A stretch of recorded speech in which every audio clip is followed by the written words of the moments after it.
Good afternoon, brothers and gentlemen and ladies.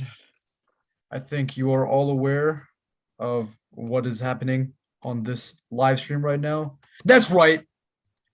It's the 21st episode of the Floor Spacers podcast. And we just want to say sorry for your disappearing for the last month. We just had to go to the store to get some milk, and it was just a very long line. And now that we're back, we're aware that we missed the first two rounds of the playoffs, coverage wise. We But didn't actually miss them. well, podcast wise, my gosh, bro, my anyway, um, yeah, man. Sorry about that, but now we're back for the conference finals, and it should be a really fun one. And as you could tell from the title of this podcast episode, there are now four teams left officially. In the East, we officially have the Boston Celtics going against, I'm sorry, the one seed Miami Heat.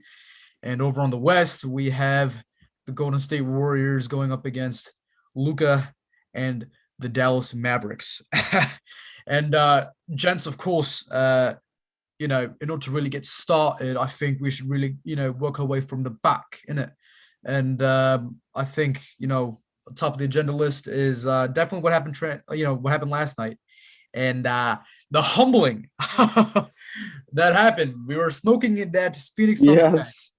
Yes. Yes, we were rolling up the backwood, and we rolled it up, and then we sparked it up. You dig? But man, what a game. You know what I mean? It was a crazy series all around. It was really fun considering the fact that no home team lost up until the game seven.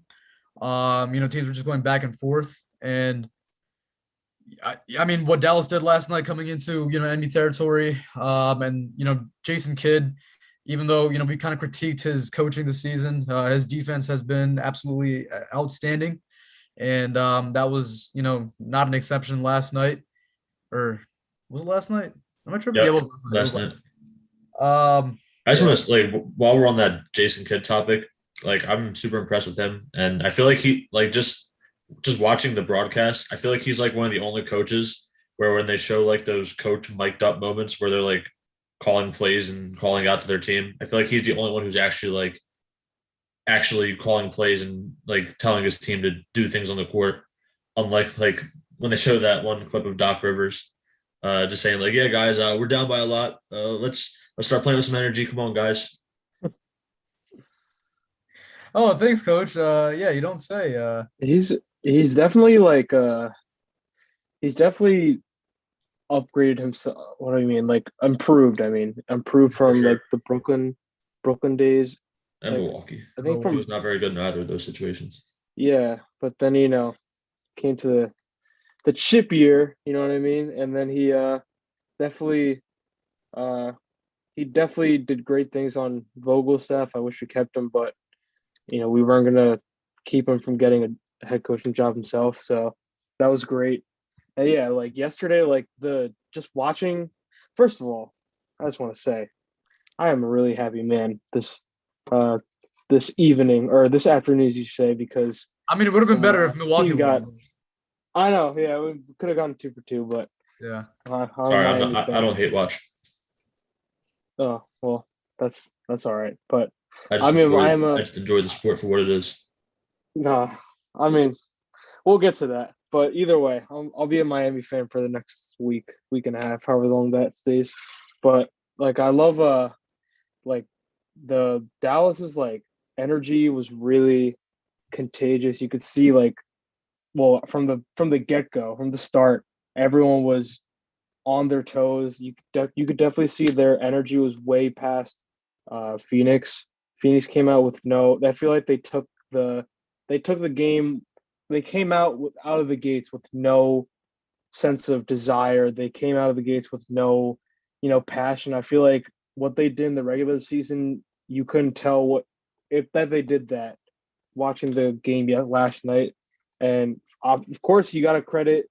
I feel like everyone is just not crediting the Mavericks. They're more so clouding the Suns. I mean, I, Facts. I can't say that's not You're me, one of them, but but the facts though.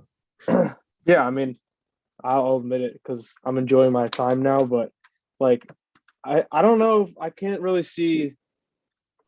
I mean, it'd be great. It'd be cool to see the Mavericks go to the finals like Luka. That'd be pretty cool. But I don't know. We got to see how. We got to go more in depth to see how their matchups work up with the Warriors. But I mean, to start, that was really surprising. Honestly, I didn't think that Dallas would come up and do the series, but we'll see what happened. I felt like it was a really entertaining series from the standpoint of like all the star power that was in it with Luca, and then on the other side you have Chris Paul and Devin Booker. Like they're just kind of going back. And I felt like You mean just Devin game. Booker? I feel like the value of the games, like just watching it live, wasn't as great though, just because I feel like it was just blowout after blowout every game. The first 6 games, all the home teams won in pretty convincing fashion, and then that last game 7, the Mavs just completely blow them out of the water. Mhm. But I feel like Luka has definitely solidified himself as a star. Like those first 2 seasons, where he made the playoffs, where he lost to the Clippers, like he was doing everything, putting the team on his back. Like he was like we saw the graphics from the beginning of the playoffs where like him and Jordan were tied for like the most playoff points per game through like how like was it 15 games, something like that. Yeah. But and then everyone like after last year, the run the Hawks made, everyone was saying like, yo, did the Hawks really lose that Luka trade like for Trey? But it's like I don't know. Like when you have a generational talent like Luka Doncic, you definitely shouldn't let that get away from you. And he's proving why right now. Just an absolutely incredible series and playoffs for the most part. And I want to give a quick shout out to Reggie Bullock and Dorian Finney-Smith. These 2 guys were just absolutely on Chris Paul and Devin Booker's ass this series after games 1 and 2. Like I just watching, like if you watch Reggie Bullock's possessions, especially I think it was game 3 where whatever game Chris Paul had the 7 turnovers in the first half, he was getting his hands like everywhere in every passing lane, like just using his like he was sticking with them laterally, just he had that size advantage too. And Dorian Finney-Smith went ballistic that one game with the 8 threes. He didn't really do much offensively the last few games, but you could definitely tell his defensive impact was present there. Also, Maxi Kleber too. Just the adjustments they made halfway, like after game 2, where they kind of had like Kleber, instead of dropping to the paint, he was just kind of dropping to Booker and CP's spots in the mid range, just kind of like closing that out. They couldn't really get to their spots where they're comfortable shooting the ball. Just phenomenal defensive adjustments by the Mavs throughout the series. Yeah, no, for sure. And I think I mean I said it yesterday in the group chat. I was like, yo, like, I mean, just seeing how like a guy like Kleber, my bad.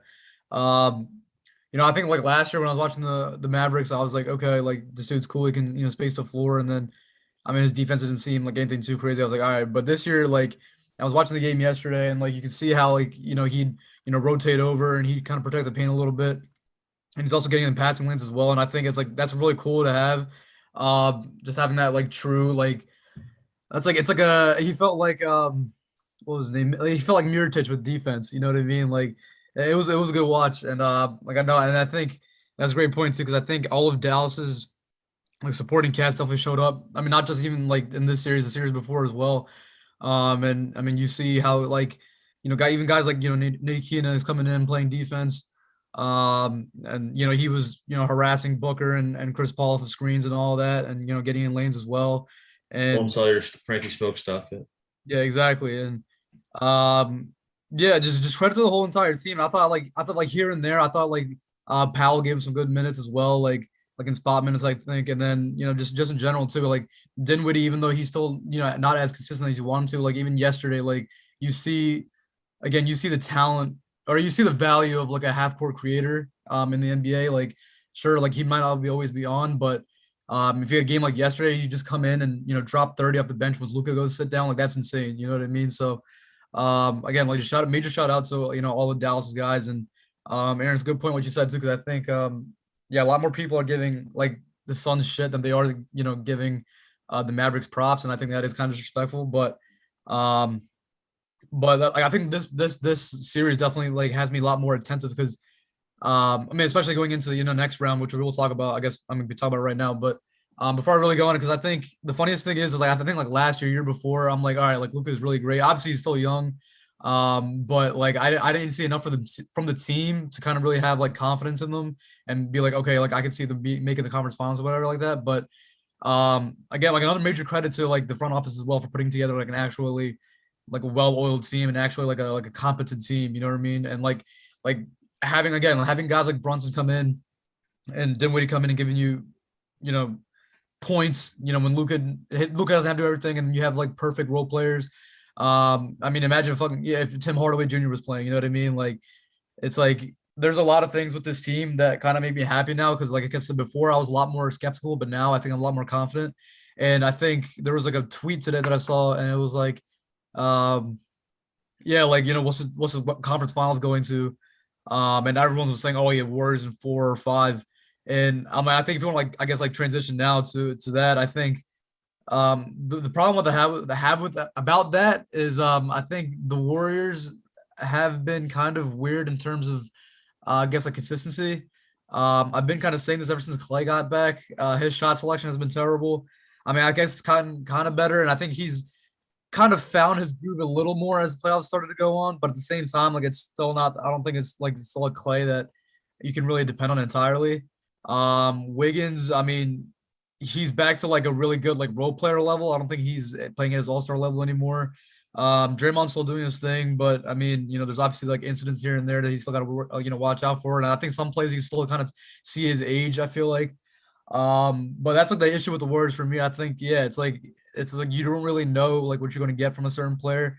I mean, I think offensively, as far as it goes, I'm pretty sure like Steph, obviously, and then as far as defense goes, I think Looney's been playing great. And then I mean, again, Draymond's been playing good as well. So I mean, I don't know, it's going to be weird, but I think like going on the other side of the coin, I guess like when it comes to Dallas and how they match up, I feel like they match up great. You know what I mean? I think Dallas has the ability to kind of cancel out what Golden State wants to do, and they have the right guys, on the roster. And I think it should be a really fun series. I think people seeing like I said, like people saying like Golden State in 5 or 4, or it should be like an easy series. I think that's just that's a lot of BS. I think it could be a really good series. And honestly, like I said, I mean, as a Cavs fan, I need to see this Dallas victory. But I mean, overall, I think it's gonna be like a really fun series though. But yeah, it should be good though. I like how both of these teams like their ideal lineups are like pretty small, so I feel like they can match up really well with each other in that sense. I feel like Dallas is really going to try to. The problem like with Draymond at this point is that he's not even looking to score at all. So I feel like what Dallas is going to try to do, they're probably going to try to, leave him, put more attention to like all the shooters because they have the perimeter defenders to do it. And then I feel like they're going to try to force Draymond to make like all the big decisions throughout the game. And I don't really think Looney can play much this series because, Powell only plays like 8 to 12 minutes for Dallas now. So like they're mostly running with Kleba out there at the 5 or like Bertans in some instances now too. But yeah, I can't see Looney playing too many minutes in this series, even though he had like that Rodman game in Game 6 to kind of pull him away with the win against Memphis. Yeah, I think this is going to be a really good series. I don't think the Warriors have anybody who could really guard Luka. Like that's something you would want to put Clay. That's something you would want Clay to be able to do. But throughout these playoffs, he hasn't really shown that he can consistently be the defender that he was before. And Jordan Poole was incredible the whole Denver series. He was really showing like that he could be a really good player in this league. Like I don't know if I want to say he could be a star yet, but he's looked phenomenal so far. Those last few games in the Memphis series, he kind of cooled down a bit off the bench, but I think this is a good opportunity for him to show out again, and because they're going to need him to step up with all the perimeter defense from Dallas. The funniest thing about that, I think I saw a lot of these takes saying Jordan Poole's gonna be all NBA or whatever. And I'm like, oh, that's a very interesting take. I really like what I've seen from him, but I'm not ready to say that yet. Yeah, exactly. He's having a very Tyler Hero-esque playoff run. Mm-hmm. Yeah, agreed. That's a good comparison. But I guess to talk about Memphis for a bit, I really loved what I saw from them. Like they were unfazed by the Warriors and what they were saying throughout the series. Like after the Dylan Brooks suspension, Steve Kerr was saying that like he broke the code and all that. But they kind of responded pretty well to all that. I didn't really like how every time someone would get hurt in the series, the other team would try to push the narrative that the other team's players are dirty. Like that was kind of Oh, that was kind that of was kind of dumb in my opinion. That I didn't really like that at all. But yeah, there were some hard fouls. Like that's going to happen. So we're in the playoffs right now. The intensity's going to get high. Like that stuff like that's going to happen. It always does. It doesn't make the other team dirty though. So yeah, I didn't really mess with that. I felt like the officiating in this series in general too was pretty inconsistent in some games. Like I felt like I don't know the offensive fouls in this series and the Milwaukee and Boston series were kind of crazy. I feel like there's been so many offensive fouls called, a lot more than there typically is. Dude, it's so annoying. But like the thing that annoys me the most is when they review calls every like 5 minutes. It's like, bro, it takes like an hour. It feels like it's an hour to get through like 5 minutes of game time because you're always trying to see, oh, is this an like I saw, I think Draymond tweeted it. I forgot what the exact words were. It's it's hard to determine whether something is an offensive foul or a flagrant or something like that. That's And the I thing too. literally Every time thought that. someone gets hit near the face, they review it Yeah, for a dude, flagrant now too. it's so soft. And that's the thing that's so annoying. It's like really like it's really annoying to see because it slows everything down. It's literally like so much time it takes just for them to like either make a call that they could have made without reviewing it or making some bogus call that doesn't make any sense. Yeah, like That's the there's thing that some annoys possessions me. where guys will like go into like a natural shooting motion, or like if they'll like pick up their dribble in on a drive, they'll like lift their elbow up and then they'll hit somebody in the face. Like I think it was there was the one Tatum play in the last game where he got called for like this Yeah, one BS offensive foul. They gave him his fourth. He had to sit for the second half of the third quarter. I thought that was pretty dumb in my it's opinion. Giannis too. Like the it's calls on pretty. Giannis are so inconsistent. Yeah, isn't he average? What did he average like two something? Two Yeah, he offensive? had over 20 offensive fouls in the playoffs. And I Yeah, feel like half of them came from him like posting someone up who was smaller than him. yeah. That was It's very irritating. It's yeah. pretty irritating. But like, and also the whole like the dirty narrative that was pretty like. It's like it's not that like the Jordan Poole incident with Moran was kind of weird, That was way but too like overplayed. it was I can kind of overplayed. But like, understand the Dylan Brooks one, but like still, like I don't think yeah. he had any intent to hurt him. Like that was a very dangerous play that he made there, but I don't think he had intent to hurt Gary Payton on that drive.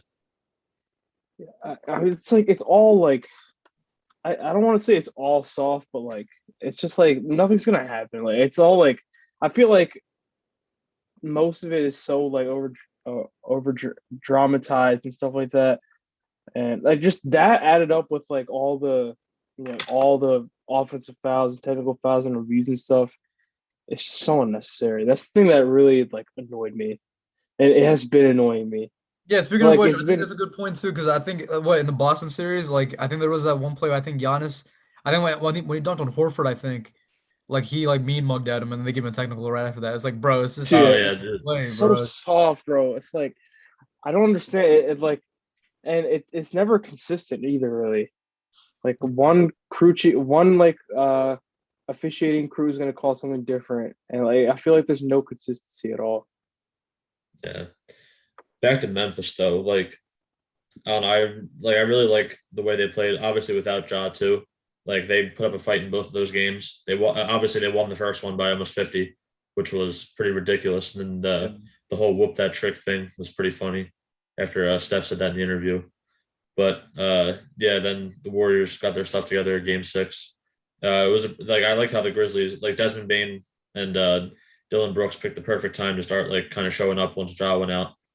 They picked up their games offensively. You mean Canadian Jetty Osman? Uh, sure, but yeah, I really like how they played. Brandon Clark was amazing this playoffs. I feel like in this series, who wasn't as his presence wasn't as impactful as it was in the Minnesota series, but still, I really like him off the bench. If they Jackson was avoided fouls a lot more in this series than he did in that first series too. The Looney adjustment in Game 6 was really good though because it allowed Draymond to kind of take Jaren out of the game pretty much on offense, and he was going off in a few games with his threes he was hitting. I think Tyus is Yeah. going to get a bag in free agency. Yeah, to the Cavs. You said who? Tyus Jones, Oh, he played really yeah. well. Yeah. Yeah, I thought like you your meant point. Tice, like Daniel Tice. I'm like, what? Oh. That's what I heard. But yeah, Chris, to your point with the Warriors guys playing pretty inconsistent outside of Steph, I kind of agree.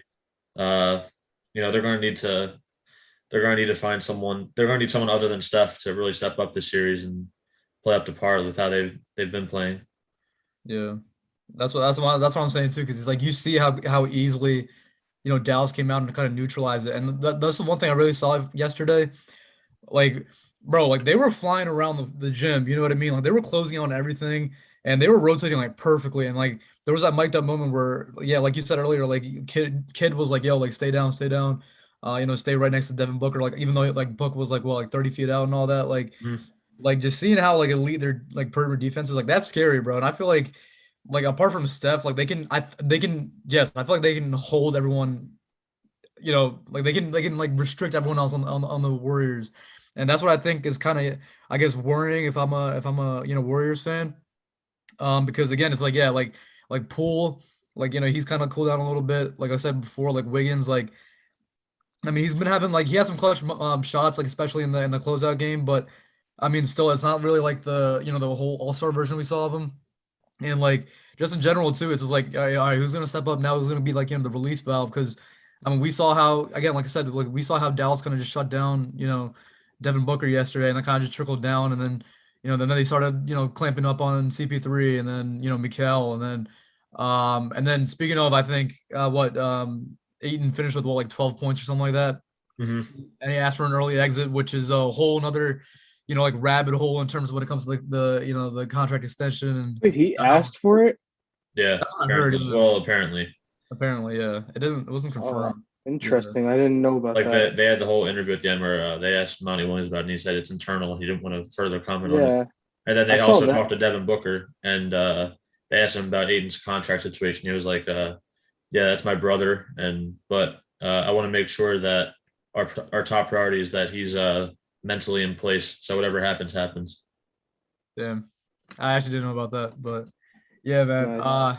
Aaron, this is a Suns major pack watch right here. Oh, I'll get all the next backwood ready, but no, but that's what I'm saying though. Yeah, I mean, I think I'm really excited for the next series, but I think the um, Mavs really do have a chance though in the series. Like I they would do. not count No, them they out. do. They do. And The that's one what the one I thing guess. though, like like I said earlier, the Warriors don't have like one person that they can put on Luca and just say like go get a stop for me.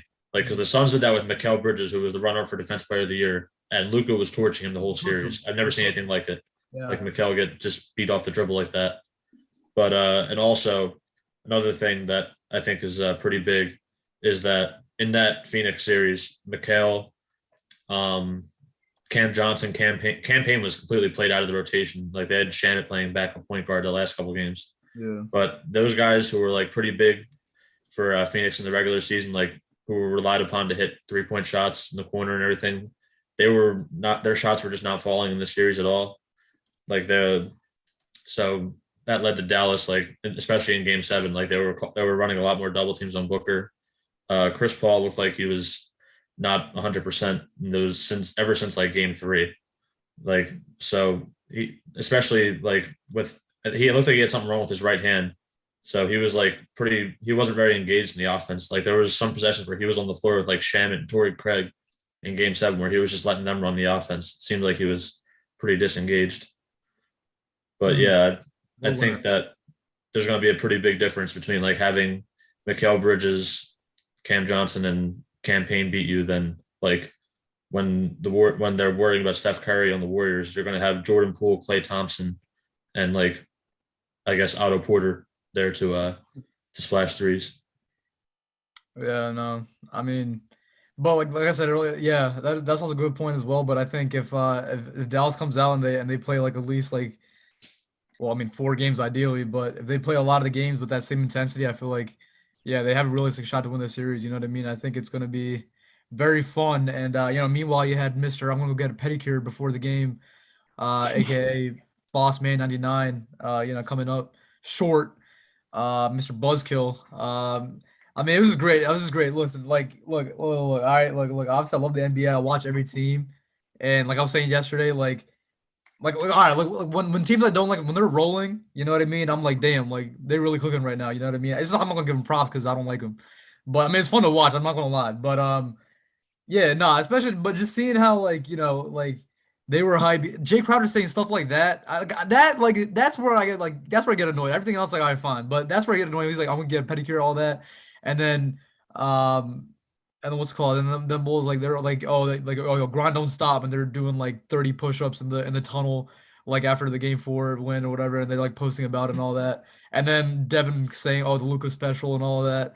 You know what I mean? When Chris Paul's on his team, like it's like bro, like just finish the series first and then talk. You know what I mean? That's what always annoyed me about that team is like I don't have an issue with them like individually, but collectively, I feel like ever since like last year, they just started to get a bit weird like aura about themselves, and and again like credit to people guys like last year like campaign he balled out, so it's like all right like obviously you can start talking, but maybe a little too much. You know what I mean? And especially like again like Jay Crowder, Book and all that. Like it's just weird. And this is like, and in the summer you see Devin Booker, start complaining about double teams and pickup games, and then now he's over here, dropping a dud. You know what I mean? In a game 7 like situation. So it's like it's just weird to see how like how much like I mean talk that they have, and then how they don't back it up. And I think that's just what was just funny to me. But You can't make fun of Luca like that and say the Luca special, and then the next 2 games drop a combined 30 points. yeah, No, exactly. see, Right. I'm gonna sound like an old head, Loki, right now. But like I know like the time like has changed a bit, like in terms of like like there's social media now, so you can see a lot of the behind the scenes stuff, like all those videos. But like I feel like what's the one of the things that sets you apart from being a legit like people are scared of you and you take care of your business, like there's like it's fine to like have fun and stuff, but like I feel like doing it, I'm not saying they did, and you can't I don't know if you could prove that, but like doing it for the camera and like all that, like Jay Crowder thing where it's like I'm gonna get a manicure and pedicure or whatever. It's like, bro, why would you say that? Like I think of like when I see that, I heard that and I thought of like the like other like like veterans who like have won something or like like focused. They wouldn't like say that. They'd be like, oh, they're gonna be like really focused and dialed in. It's like I don't Right. know how you could actually like say that during like that like this big of a magnitude of a game. It's like I don't know how you wouldn't be like, even if it's a joke or not. I feel like I wouldn't even want to joke if it's like I'm about to play game 7. You know what I Yeah. mean? Dude, anything can That happen. and Yeah. All right. yeah, that and like that and the oh like the work wins thing or whatever. Like they had some whole video about it, and like dude, I don't know, bro. I feel like it's just so unnecessary. Yeah, like yeah, yeah, it's like bro, like I'd say like I get it, but at the same time, like you guys like struggled against the essentially what the 10 seed Pelicans, right? Like that was way too close for y'all, like you know what I mean? And then here you are in a 7 game series where it was supposed to be y'all dusting the Mavericks, and here you guys hype like it's like exactly what you're saying earlier. It's like not even Chris Paul said that, you know what I mean? Like he wasn't like saying anything before the game. Like why is a guy like Jay Crowder just sitting and talking like yeah I'm gonna get a pedicure, like bro, like finish the game first at least. You know what I mean? Like play the damn game. Like you didn't do shit in the league yet, or you didn't do shit in the series or in the playoffs yet. So like, why are you hyped? Like I don't understand that. But speaking of last year's continuation, I mean it's pretty crazy that yesterday the 2 finals teams from last year got already eliminated. That's just like weird to think about because I don't think any of us expected that, especially in the second round at least. You know what I mean? And I think I kind of saw it coming with Milwaukee after the Middleton news and everything, but yeah, I mean I get that. still like with the way they came back in Game 5, especially, I was like, oh, they got this. Yeah, right. Yeah, it's a great point. Exactly. I thought they were like, all right, maybe they can, kind of maybe survive it. Maybe if Giannis just takes over for like 2 minutes, like you know what I mean? That's true. But yeah, it's crazy. But I mean, overall, this just kind of shows you that it's not easy and that LeBron James is really the GOAT because that's back to back to back to back to back to back finals appearances. With George Hill as one of his running mates. So that's kind of crazy. But anyway, back to the main point. Yeah, no, but I mean, speaking of, yeah, like we talk about the Milwaukee Celtics series. I think I mean, like, yeah, like we just said too. Like, I think obviously having Middleton did not help Milwaukee whatsoever, or not having Middleton did not help them. And it's kind of like it's kind of ass that we couldn't see I guess what that full strength Milwaukee team would do to that Celtics team. But I mean, it was still like an entertaining series, obviously. Regardless, I think on the Buck side, you had Giannis, doing his thing. I will talk about Drew later, but I mean, apart from that, like I thought, like the Bucks played fine, I guess. Like I mean, it's like even watching them the regular season, you could see that something wasn't really right. I guess it's like that post championship kind of like I guess lag that a lot of championship teams have in the last couple of years. Like you can see like they don't really, play, like straight until like really towards the end. But I guess they didn't really fix that really in the playoffs either. But then, running into a stout defensive team like Boston didn't really help either. And yeah, I mean, again, I mean, not hopefully. I wish, for Milwaukee, I wish, obviously Middleton played, but for the Celtics side of things, I think, they did their job. You know what I mean? Like, especially after, losing that game 5, I feel like they could have just been easily kind of just gave up and like, all right, like whatever. And then they could have just easily like flamed down in game 6. But the fact that they came out, took care of business on the road, and then went back and they overcame 11-point deficit. You know what I mean? They kind of really just took over. And they got, their Draymond Green and Al Horford, and he got to do his thing. Grant Williams has been working on his 3. His defense is crazy, and he has some really good shot making. Pritchard has some He good shot 18 threes in game 7. Yeah, like yeah, that's crazy, honestly. And like And that was Milwaukee's strategy, but I feel like that's kind of the problem with what went wrong. I feel like Coach Bud had a pretty bad series overall. yeah, Some of the decisions he made, his like decisions and his play calling is still kind of weird to me. I don't know. not even that. It's just like I don't like just the minutes that Grayson Allen and George Hill were getting were kind of uncalled for. Like neither one of them was really doing much when they were on the floor. Like Grayson Allen had 2 games in the Chicago series where he went off, but other than that, he's been kind of really bad in these playoffs for them. And George Hill like was coming off an injury, and he already hasn't been himself the last few years. He's getting up there in age, so like I don't really understand those minutes. Like Coach Bud said, he was like, yeah, we like what George is doing for us on defense, but every single time he was on the floor, he was getting mismatch hunted. So I don't understand that at all, really. And I also feel like I know their drop defense with Brook Lopez has worked the past 3 to 4 seasons now, and it's been like their defensive scheme and identity for those years. But when a team hits 56 more threes than you in a series, I feel like you kind of have to abandon it at some point and try something new. Like game 3, that was the one where that was the game where they had like the controversial call at the end with the smart 3 that wasn't a 3 in the end. Yeah. But the Bucks had to come from behind that game to win. And the second half, they started switching on everything pretty much, and that was how they brought themselves back into it to counter Boston's perimeter creation that Tatum and Brown had. But yeah, I don't know why they didn't switch and go smaller more. Like their best lineup throughout that series was Drew, Connaughton, Wesley Matthews, Giannis, Portis. That's the lineup they were closing with most games.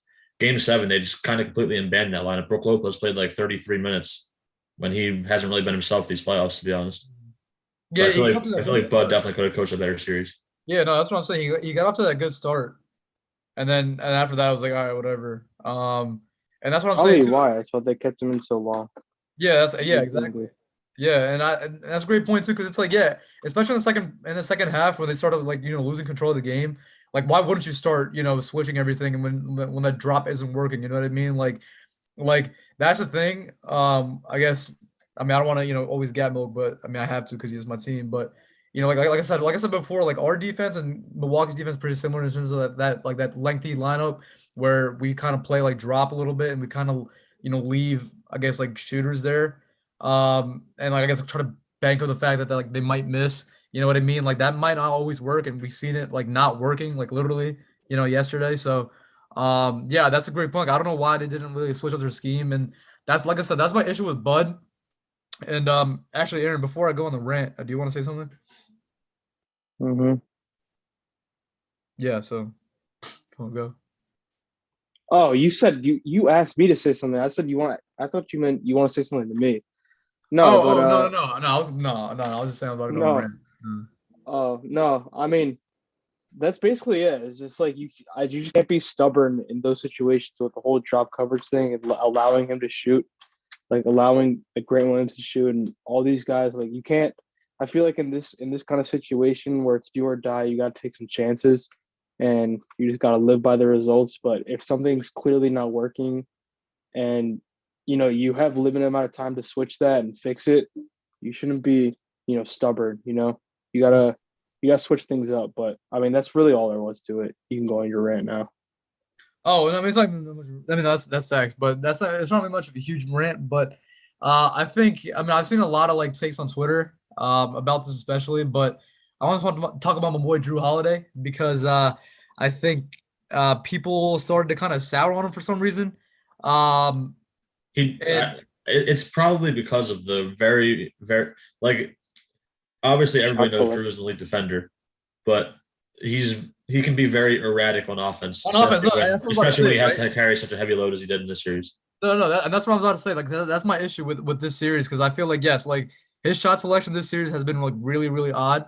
But at the same time, for him, if you look at a lot of Drew's possessions, they're coming off of like ISO situations where they just give him the ball and then they just kind of tell him like, all right, bro, just literally just drive in, try to get a layup or get like a sidestep three. You know what I mean? Like that's my issue with Bud is the fact that like he apart from like Giannis, which I still wouldn't say is play calling because I think he just tells Giannis to take the ball and go in the paint. Like he doesn't have any issue like like plays drawn up for anybody, right? Like that's my issue with Bud, and I think like especially with Drew with Middleton now, Drew is now the second guy, and I think the fact that like literally their offense is like all right, just one guy penetrates and then you kick it out, like that doesn't work. And then especially with Drew, it's like we see it with New Orleans too when he was an actual like true like second option to AD and especially in those playoffs and he was, playing under Alvin Gentry, like when you actually run plays for him and actually, set up like shots and like off ball movements for him as well, like he dropped like 41 points that one game and then he was clamping up Dame on the other end. You know what I mean? Like he can be a second option. I'm not even saying that because I'm a fan. I'm saying because I've seen it before. You know what I mean? And like I said, that's my issue with Bud is because like he has no offensive creativity. Like he has no play calling. It's just more like, yo, like, okay, Giannis, go ahead and, take the ball. And then Giannis goes sit. Now, Drew, you go in and you do the majority of the playmaking. And then, if you get stifled, kick it out. And obviously, like, yes, I still think Drew could have done better in terms of shot selection here and there. But I'm not going to say it's completely his fault because it's like, all right, suddenly, like, you're going from a guy like Chris Middleton, who's like a premier, like, ISO guy. And then I feel like he has like somewhat, plays drawn up for him, I guess. But now, Drew all of a sudden has to go out there, guard the best player on the other end. And then on offense, he's, playing off the ball sometimes. And then all of a sudden he has to play on the ball. And then he also has to go out and pass it out. And he's, also getting like 11, 12 assists a night. So I feel like I thought the energy that I saw against him was kind of weird. It's not like I'm not going to be like, oh, he gets a pass or whatever. But I think the reason why I want to go on the rant is because there was a lot of people who started to be like, yo, like this dude's trash, blah, blah, blah. When I feel like, especially that I game. feel like it was more of the opposite, to be honest. I feel like more people were praising Drew and like kind of trashing on Smart the whole series, saying like, "Oh, this guy's the defensive player of the year," but Drew Holiday's doing a much better job than him. Oh no, yeah, that was especially apparent after game five. Don't get me wrong, but I'm saying like, especially in, like I was looking at the Bucks like post game threads, all over Twitter as well. There's a couple of like podcasters that I follow, and they were like, "Yo, like what the hell is like probably wrong with Drew and all that?" And he was like, "Yo, like they're like absolutely just going in on him." I was like, "Bro, like let's calm down a little." Like, like first of all, like he was. Like literally the final key cog for the championship, A, and then B, like this year, like I feel like he's doing all that he could. Like he could have been doing better, but at the same time, like it's like you know what I mean. At the same time, it's like apart like half court creators as far as it goes. It's just him and Giannis. You know what I mean? That was it. Everyone else is just like Pat Connaughton, George Hill, like I said, fall off a cliff. You know what I mean? Like Portis had his moments, but he's not a creator at all. I wouldn't say.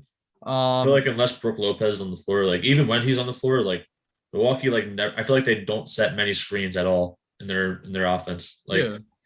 I feel like a Giannis and Drew pick and roll would be really well if they would like try to execute that more. Then you have like if you have three shooters on the floor, like that can really open things up too.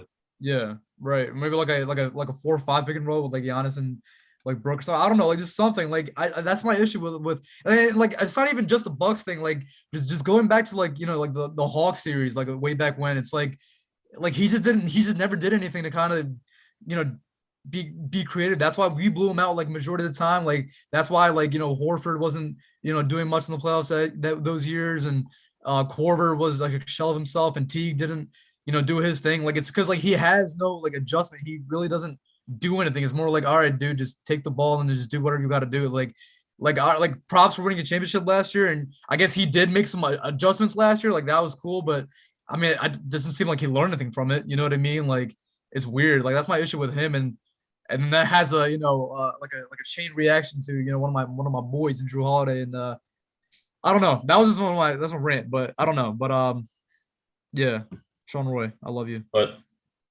anyway, Giannis really showed out this series. Like Boston defended him better than anybody else has in recent history. I think so. Like Grant Williams and Al Horford, like were kind of stopping Giannis in single coverage, which seemed like it was impossible before this series. But yeah, like that really helped things out with them, like kind of closing out on shooters because they could rely on two of their better defenders in the front court to stop Giannis from getting easy looks in the paint. Tatum was showing why his name is up there with all the other superstars in the league. Other than that one dud that he had, I think it was game 3 where he was clamped by Wesley Matthews. He was incredible throughout that series, especially game 6. He had 46. He seemed like he was making everything, taking all these really difficult like sidestep threes. That seems like it's kind of like his signature move now because I feel like he always makes the most difficult threes, especially when you need it late in the game.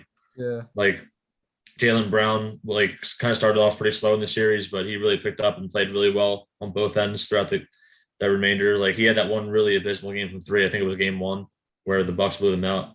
And then he responded with like one of the most efficient nights he's had in his career. Marcus Smart, of course, did his thing. He was injured the first few, like he missed game 2, I think it was. But then he came back and he was kind of like finding himself again, especially throughout the last couple games in the series. I really liked how Peyton Pritchard played for them too off the bench. He was really hitting a lot of shots. He kind of got some minutes over Derek White in that last game too because White was struggling. But Derek White did have he's been kind of off and on for them, but he had some good games for them where they needed him defensively. But yeah, Boston I think that they're probably the best team left in the playoffs right now. They would probably be my favorite to win the title. I really love what I've seen. They're like one of my favorite teams to watch this season because of the way they've played on both ends. It's kind of crazy considering the start they had and how much they've turned it around. Mm-hmm. But yeah, I'm really looking forward to the Miami series. Dude, that should be a fire series, bro. The conference finals look great. I can't wait for the Bob Cousy Award. I don't know how I feel about those awards. No, it's the Larry Bird. It's the Larry Bird and Magic Awards for the conference finals. My bad. Oh, they just said that Kyle Lowry is out for game 1. Yeah, I saw that. I guess we can transition to that Sixers Heat series now too. It looked like it was going to be a blowout from the start when Embiid didn't play the first 2 games, and then out of nowhere he was like, "Yeah, I'm going to be back for game 3." Games 3 and 4, Embiid played pretty well despite the injuries. Like he wasn't really himself offensively, but he was still a force on defense. Miami, their offense was kind of in shambles those 2 games. Then Philly was able to tie it up, and then Jimmy Butler was just incredible throughout this entire series. Even the games where the Heat just couldn't really do anything offensively, he was like kind of carrying them through that. Nobody else was really doing anything those 2 games. Then games 5 and 6, Max Strus turns into fucking Superman and outplays James Harden in both of those games. Yeah, he had that graphic on Instagram that I've seen like 8,000 times already where Harden averaged like 12 points in games 5 and 6. Strus averaged 20, and he's making a minimum contract. Harden's making $44 million. Just what Miami got out of their role players when they really needed them was incredible. Like we've talked about this throughout the regular season a lot with Miami and how they've developed their talent throughout the years.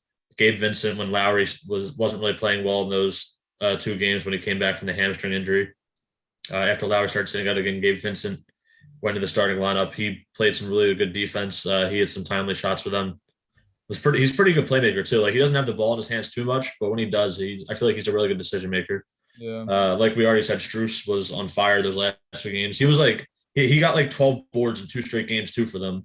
Yeah, which was kind of crazy. He was running pick and roll actions in game 6 with Bam, And I was like, wow, I can really see why they're not playing Duncan now. And It's pretty. Yeah. also, No. Oladipo's resurgence has been really good to see. He was playing really good defense for them, hitting his threes. It seems like his athleticism is starting to get back into shape too. Not like, of course, not full effect, but I like what I've really seen from him. He's going to be getting more minutes going forward, probably. Yeah, I mean it's crazy. Um, It was.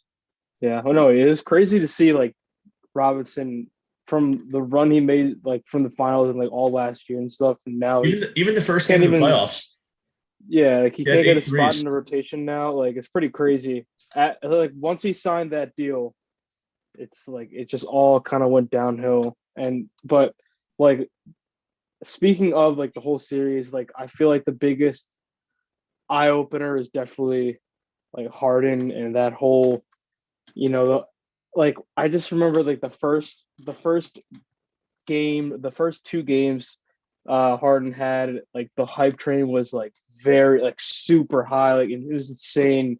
And like he had good 2 games, obviously. I mean, it was pretty good. Like I guess you understand the hype because it's a new like, a superstar going to a new city. But now I was driving and my what's it called? I tuned into 94 WIP and all you hear is everyone. You wouldn't even be able to tell the difference if they were talking smack about Simmons or Harden. Like they already turned on him. It's like crazy.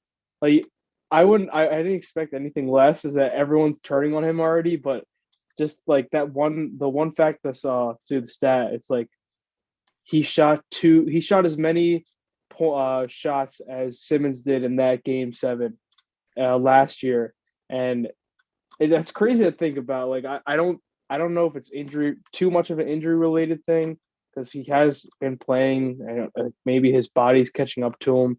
But dude, like I I hope for y'all that he doesn't sign that max because if that's the case, then y'all will be in some salary cap hell because I think it's like he makes like 55 million at some point, like mid 60s, like mid 50s, high 60. Like that is Yeah. ridiculous, bro. No one should be making that kind of money, bro. First of all, I I just don't kind think. of I just kind of think this is who he is at this point. Yeah, and that's just so sad to think about because that's my boy. But and I was really hyped about the pairing because I mean, like I said it Dude, before, like it was everyone turned on him. Like I don't see like not everyone, but like most of the people, it's like and it happened like that. And it's crazy. and it's weird too because it's like how did he lose? Like even with like Brooklyn last year, he still had some sort of like explosiveness. You know what I mean? Like I don't know if this is a hamstring issue or what, but like it's like he just looked like he was just like standing there and he was just like okay, you know what I mean? Like that's what I'm so confused about. Like obviously I'm not gonna say like he's like the same like a Houston level player, but like we said it before, like we said it in the group chat before. It's like just what happened? Like is it like that? Is the thing really like is the hamstring issue really just bothering him? Like something doesn't look right with him. You know what I mean? Like that's what I was confused about. And like even the game 4, he looked really good, but then that was it. Wait, I think let it's me just stop like real quick. I feel like before injuries, like before physically, I feel like his mindset wasn't even up to the standards. Because I remember what he said was like I forgot what the exact quote was, but something about it's not the end of the world if we don't win a championship this year or something like that. Like Yeah, that is just the what kind of mindset is that? Why would you say yeah, that first of all?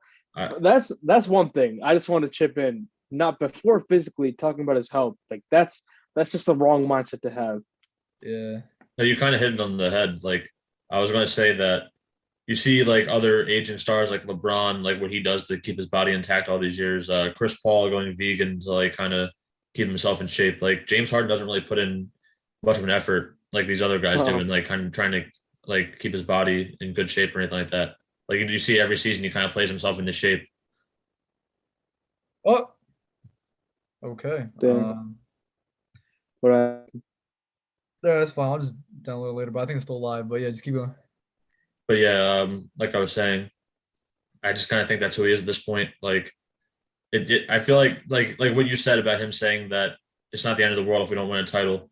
Like I feel like he's kind of just okay with the career he's had. Like he's got an MVP, he's got all these scoring titles, all NBA teams. Like I feel like he feels that he's had a really solid career already, and which he has. But I don't know. I feel like he just doesn't have the drive that some other like aging veteran stars do in the league. yeah.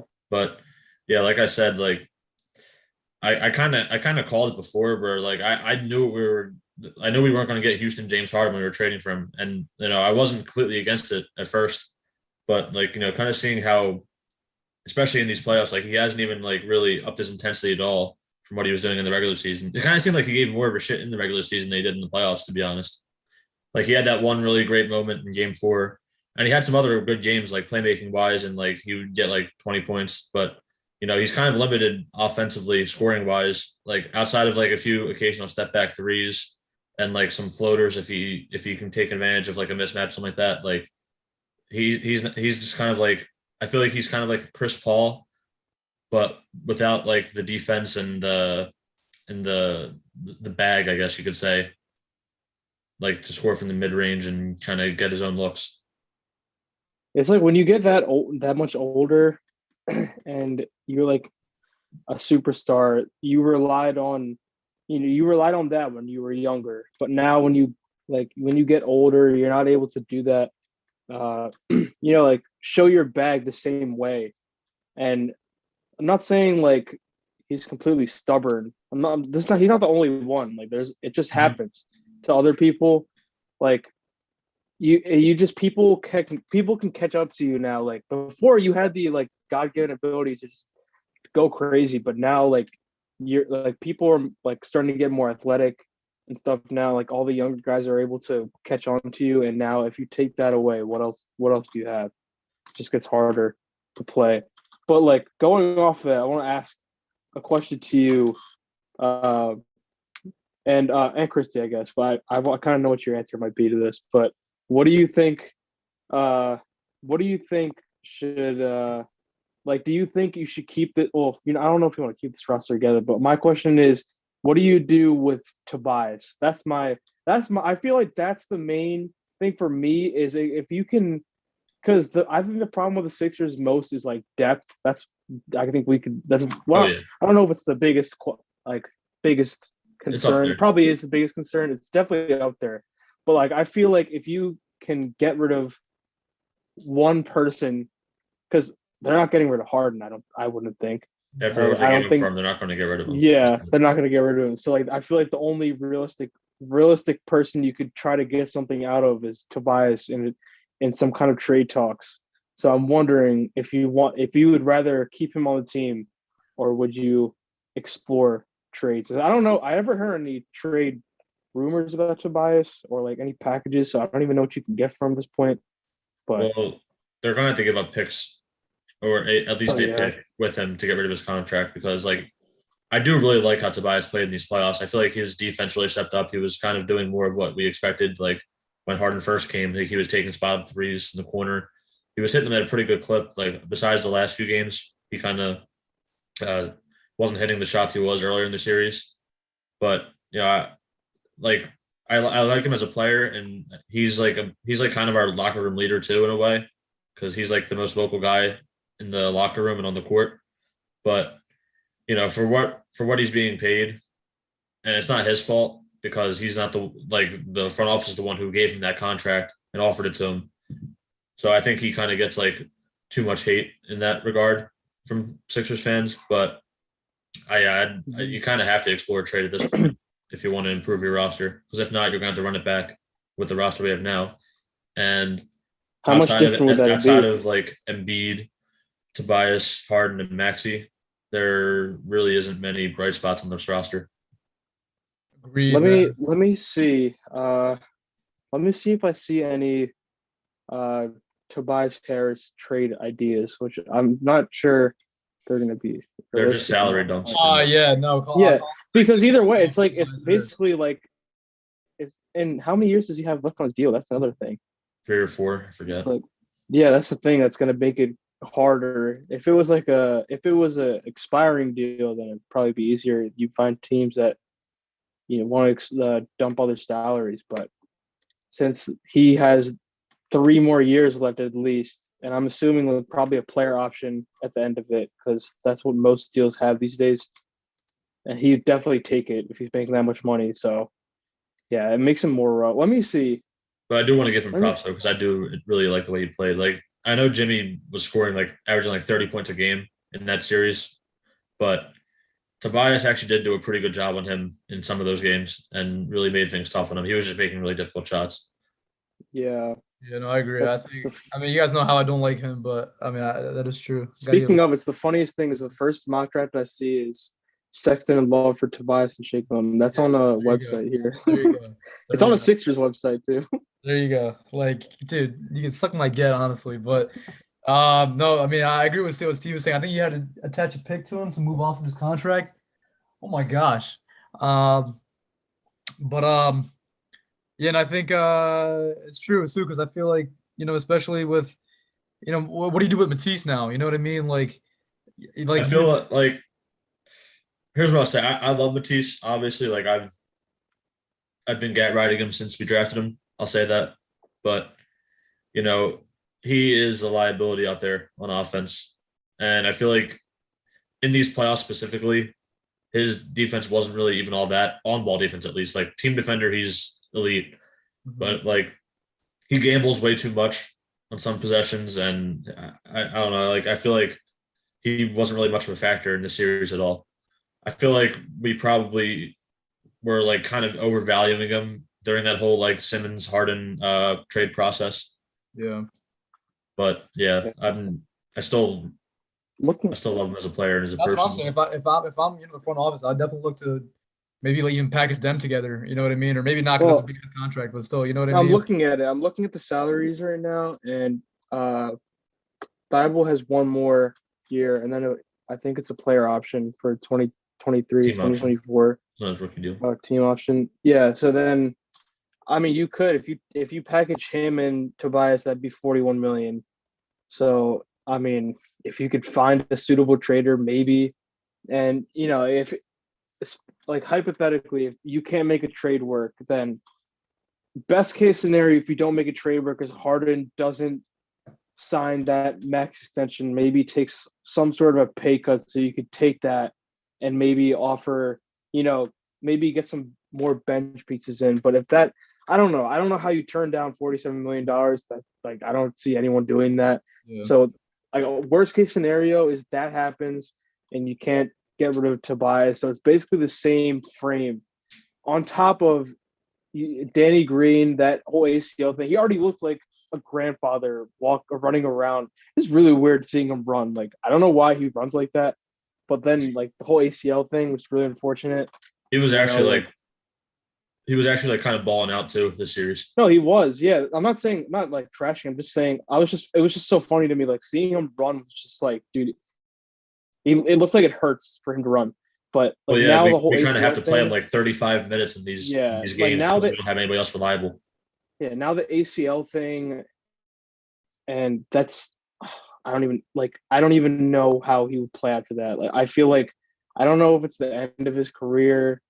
That would suck to end off to be off like that, but he's still under contract next year, and I mean it's not guaranteed. They're just going to leave him probably. Yeah, so I mean that's 10 million, so that frees up anything. But I don't know. That's the main thing is the bench pieces and depth, because you can't be playing.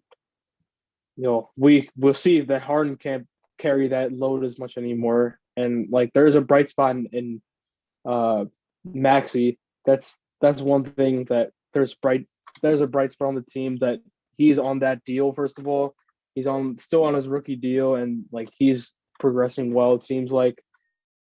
So you just got to find a way to fit them all together. But yeah, that's the main thing. That game 6, especially the second half, was so bleak. Like, just we had absolutely no energy. It didn't seem like anybody really cared outside of Embiid and Maxey, who were like trying to fight in the fourth quarter to bring us back into it, even though we were still down like 15. But yeah, like you know why? It's because majority of Sixers players live in Jersey. I'm just kidding. I don't know if that's true or not. I don't think that's true at all. Maxey lives in Jersey, or he used. There's a problem. I see that DeAndre Jordan doesn't have a contract next year. I don't know why. Oh, it doesn't seem right to me. Maybe they should offer him a contract. Lakers reunion? No, we need a backup big. I think. Cleveland, take him. No, whole like Sixers deep dive with John Jacob, because he's been complaining about that recently. Bro, it's crazy. You guys see how it's like it was sunny and now it's like getting dark? Oh yeah. Oh yeah. Maybe because we mentioned Ball. That's why. Oh yeah, they're Mhm. like no, but Probably why. I know, but as I was saying before, I think we're definitely gonna do we're definitely gonna do a recap video for I think for each of our teams for sure. But when we do the Sixers one, we should definitely go into more depth and bring up like some mock drafts or whatever, and then get some John Jacob trade ideas because he if he's the GM, then he could get any move. Do the Sixers don't have a first rounder, do they? I assume not. If they traded I don't know actually. the Simmons I haven't trade, looked. I would assume that it was gone in the Simmons trade. It probably is. We'll trade you the 14th for Embiid. Yeah. Oh, okay. No, they don't. Yo, if we get the first pick and we have the chance to get Chet, would you be down for for Embiid swap, Steve? I'm chilling, as Nick Lyden would say. Shout out, Nick. Shout out Ricky. Shout out Ricky They as well. I'm sorry. traded the Nets have the option of either 2022 or 2023. That's what it is. Hmm. So, I mean, yeah, I don't think the Sixers their draft pick is going to be that much of a difference from this year next year. It's just the talent, I guess, if they want to choose. But yeah, Yeah, no facts. I mean, if you guys want to, it's like translate. I mean, translate. You want to transition to Miami real quick? Sure. I just wanted to say something real quick about Miami. Because I'll say word for word because we talked about it. In one of the episodes, I believe, where I think the news about Oladipo about to come back. Um, and we were talking about it. We're like, yo, maybe it's, like, all right, cool. If they can figure it out with Miami, like that'd be cool. If not, like, all right, whatever. But dude, major props to Oladipo, bro. Like he looks fit again. You know what I mean? He's starting to look good again. I don't think his like shooting percentage was looking as like sharp like the last couple of games, but like he's looking like, bro, that was a really good pickup by Miami. Like that's a really like solid gamble by Miami. You know what I mean? It's like I know we just talked about Miami's depth and like all the guys that came up, but I want to talk about Oladipo real quick just because again we were talking about again a former All NBA guy. You know what I mean? Now he's coming off the bench and now he's again because it's weird too because last time you guys remember when he was playing for the Rockets like he looked really like out of shape and like he was just doing too much and then I think that kind of just like like soured the public opinion but like dude like I think so far for Miami like he's looked pretty sturdy, you know what I Oh mean? yeah. Yeah, and bro, like yeah, I can't wait for the Celtics Heat matchup, bro. It's like the battle of the depth and everyone doing their jobs. You know, what I mean? I The can't wait. 2020 playoff series between them was incredible too.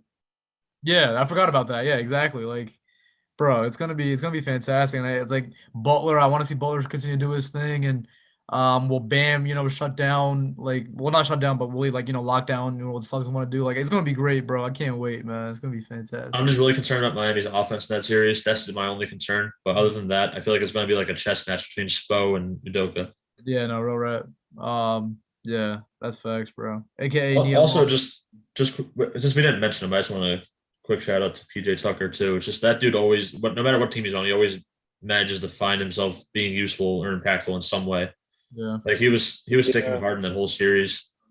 Um, I feel like the Bucks kind of missed him too in their series. Like Mhm. just they didn't really have like a primary defender without Middleton to go at like Tatum or Brown really.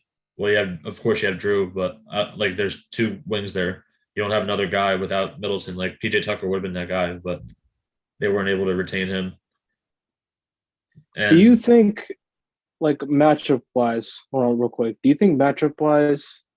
Like, I honestly think like unfortunately for me that Boston will make it through, but like looking at their like the guards, I don't know if like do you think that Miami's guards will be able to hold up with like Smart and Tatum? Like I'm not saying Tatum's not a guard, but like still like the guard play up top. Do you think that's going to be a major issue? I feel I don't it's because definitely a me concern. personally, for me personally, that's the biggest thing that pops out to me is that's going to be a problem because you got like down low. I feel like you'll be, it won't be as bad because you got Bam, and that's like the whole defensive presence. But like on the offensive end, especially with those guards like Vincent and Struce and all those guys up top, I don't know.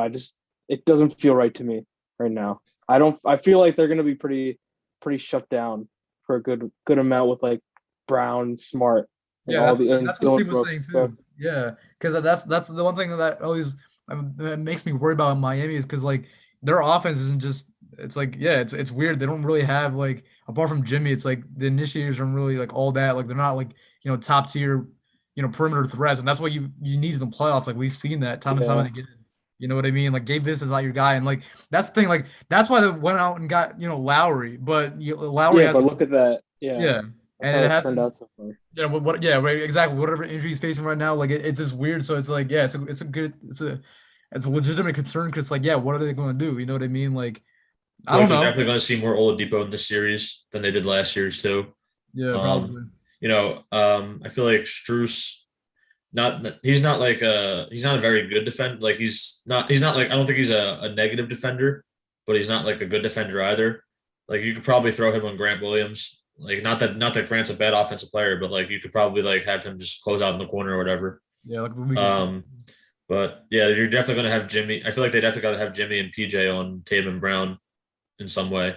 Like Mhm. obviously, like whoever starts on someone isn't always going to finish on them with all the switching that's going to happen in this series, especially. But Yeah, yeah, it's gonna be interesting to see how it works out because I feel like these teams match up really well. Yeah, I can't wait, bro. yeah. I I don't know. For me, I feel like it's gonna be Boston. Boston. So I mean, but I guess we could get into like predictions now, because I'm looking at the top of my head, I feel like it's gonna be Boston and Golden State, and if that happens, that'd be pretty crazy with that offense versus that defense, and I'd be upset. like, well, yeah. I mean, I'm not saying I wouldn't be upset, but just saying in like watching like basketball standpoint, that'd be pretty crazy. Obviously, that'd be like our biased fan take. That'd be it. That'd Yeah. be that. But like, that's just what I think is gonna happen at this point. Because I mean, would it be cool to see, uh, Miami Dallas Luke part four like or part yeah? I three? mean, my I feel like I don't have a preference between like it's for me. It's just like anyone but Boston. Like I guess Golden State's kind of iffy to me. I guess like it'd be cool to see like Jimmy win or like Luka. Obviously, that'd be pretty crazy. Like I would be rooting for like I'd be rooting to see that happen. But that's just what I think is gonna happen. To be honest with you. Like obviously, I feel like both these matchups would go seven. Like I feel like both these teams match up really well against each other in both series. But as of right now, after what I've seen in these last two rounds of the playoffs, I think I'm leaning Boston in six and Dallas in seven. Wow, Boston, Dallas, interesting. yeah, I'm not mad at that. Yeah, I could see that honestly. My preferable one would be again Miami Dallas part three, but yeah, no, I don't hate that take. And like I said, I mean, like, yeah, I mean, I think yeah, Dallas definitely has a legitimate chance to win the series. Like I think they actually do. Just do what they've been doing, they'd be fine. Like no one in Golden State is gonna stick Luka, you know what I mean? And then we've seen how really stingy the Dallas defense could get, and you need that against a team like the Warriors. So that and then and like I said, like I want to see Jimmy make it to the finals again, and hopefully see him win a championship. But yeah, with him lacking any other really elite, I guess, initiator in the half court, and going against Boston's defense, which we saw can really just wreak havoc. Um, Unfortunately, I think I have to agree with you guys. I think it's going to be Boston out of the East for sure, and I'm going to agree with Steve here on the fact that I want to see, and I do think that Dallas could go past Golden State. Yeah, the only thing with Golden State is like I feel the thing that puts Dallas over them for me is the fact that I don't know. I feel like Dallas has done really well in like doubling players, like star player like Booker in this past series and in the first series, what's his face? Mitchell. They did a really good job in like pressuring those two guys. And I feel like, Steph's a whole different breed than those two. But, I feel like if the other guys aren't stepping up like we've seen in some games this playoffs, then I don't know. I feel like Golden State just like I feel like they lack a stretch big that could punish Dallas and like bring Klebo or whoever's in the paint out or like prevent them from doubling someone. Bielitsa exists, bro. He's been really ass. Like it's crazy because I remember we were praising him like the first couple weeks of the season because he was fitting in really well, and then he just kind of like fell out of the rotation. Yeah, no, that was one of the craziest fall offs ever. I wouldn't trust Kuminga yet. No. Like I feel like he might get some spot minutes because I was watching this clip on Twitter earlier where they were kind of throwing him at Luka in some of their previous matchups this season, and he was actually like doing a pretty decent job. Whether he was like kind of forcing him to make a pass out of like a what would have been an easy shot, or like or just using up his fouls on him. But yeah, I don't know what they're going to do in that sense. Guarding Luka. I'm excited though. I'm really excited. Tomorrow is game one. Tomorrow's Miami, Boston, and then Wednesday is Golden State, Dallas. Tomorrow should be a great day as well because speaking on if you want to transition to the next topic real quick, tomorrow is of course the NBA draft lottery, and let me pull up the odds real quick. Yes, Mr. Monk, please do that. Yeah. Actually, from my top of my head, I don't even remember. I think what Detroit. I already have them pulled up so I can say it for you. Or that. It is Houston, Orlando, Detroit. Now they have the top three tied for the best odds, 14% each for them to get the first pick. Then it goes OKC, Indiana, Portland, Sacramento, the Lakers, but they are not going to get their pick. It's going to go to either New Orleans or Memphis, San Antonio, Washington, New York, the Clippers, which conveys to OKC regardless of what happens, Charlotte, and then Cleveland with a 0.5% chance. And we will get that 0.5 chance. I guarantee. I mean, it happened before. Exactly. So imagine, and then imagine if you take like Chet Holmgren. Like imagine the length on that court. We were running Chet at the 2. I don't care. Running Chet at the 2. It's like my team lineup. I'll just say I haven't done like full like scouting reports on like many of the prospects yet. I have kind of familiarized myself with the top guys like Jabari Smith, Chet, and Paolo. And as of right now, my ideal spots for all three, like kind of based on what the draft order is right now, I would say I would like for Chet to go to Orlando and kind of take that Bamba spot because I feel like his time there is kind of running out. They're going to have to pay him. So I feel like that could be a sign and trade possibility. Yeah, it's where? Somewhere not in Orlando. Yes, but in what state will they be? What city? In the United States. Yes, but what the city? Dayton. I don't know. Well, I'll give you Ohio. You need to back up big, and we'll pay for Mo Bamba. Yeah, I feel like Chet in Orlando, like they already have some really good length, and we don't really know what's happening with John Isaac, but I feel like that could be a really sturdy. I feel like that could be a really sturdy defensive team there, and I feel like his stretchability also will help their offense. And he's like people kind of hate on him because of like his he's really skinny, but I feel like he's like a strong skinny, kind of like how Ingram is right now. But yeah, I like an Orlando fit for him. Yeah. And for Jabari Smith, I kind of want him to go to Detroit. I feel like he would play really well off of Cade to give him a running mate there. Like he never in college, like one of his main struggles was like shot creation because he never had a good guard play with him to set him up. And I would love to see him and Cade play together. I feel like that could be a really good offensive duo in Detroit. Bro, Penn Bay and Bagley as a front court in Detroit. Mm-hmm. And then I would love I like Paolo and OKC, to be honest. Yeah, he looks like an OKC type player, honestly. He's actually a really good playmaker too. Like he hasn't had much opportunity to do so at Duke, but from clips I've seen, he looks like he has some really good playmaking upside. And they kind of need like a front court player there because they got Shea and Giddey there. So I feel like that could be like a really good lengthy team there, like of all like interchangeable guys who could all like handle the offense. Like I feel like that'd be a really cool team.